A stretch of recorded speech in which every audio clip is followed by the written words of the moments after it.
عرفتوا ليه بقى؟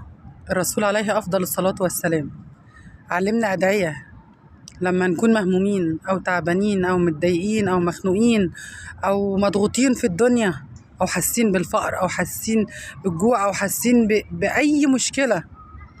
ندعي. قايل لنا أدعية كتير جدا إن احنا ندعيها من زمان مش من دلوقتي. ليه؟ عشان واحد زي عم رجب واللي هو عمله لما يوصل للمرحلة دي من الظلم، هو شايف ان هو مظلوم جدا. انا عمري ما هاجمت حد وما بهاجمش حد، وما بحبش طريقة الهجوم مع اي انسان حتى ولو كان مخطئ. انا ما بحبش طريقة الهجوم، انا بحب السياسة في الكلام جدا، لان الاسلوب الهادي الراقي هو ده اللي بيجيب نتيجة مع اي انسان مهما كان هو مين. فانا ما بهاجموش، بس انا ضد اللي هو عمله جدا.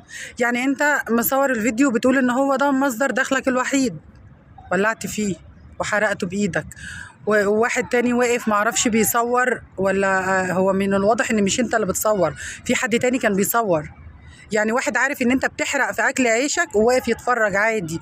احنا حرفيا بقى عندنا لا مبالاة غريبة بجد، اللي هو ماشي يلا ولع في نفسك وانا هصورك ونرفع، يلا انتحري يا ماما وانا هصورك ونرفع.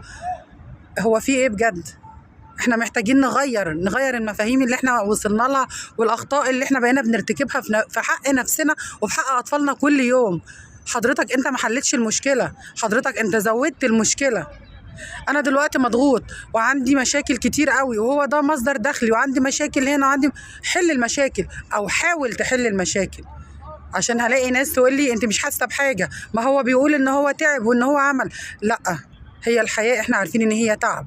وانا لسه قايله من شويه ان ربنا ما وعدناش، او في فيديو قبل كده ان ربنا ما وعدناش ان الحياه ورديه.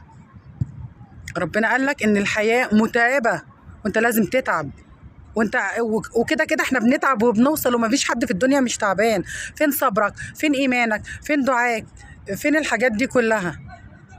فين لما انت تروح تولع في حاجتك؟ وانت لما تروحي تنتحري فين الحلول اللي انتوا بتسيبوها؟ فين؟ انا طول الوقت بقول الانسان اللي بيظلمك لازم تدعي ربنا وتستنى لما ربنا يجيب لك حقك وتشوفه وهو بيتظلم نفس ظلمك قدامك. انت بقى بتضيع حقك ده ليه وبتستعجل؟ ما شفتش حاجة يعني. انت فوض امرك لله وسيب بقى ربنا، شوف ربنا هيعمل لك ايه. انت ما بتنتظرش، ما بتصبرش.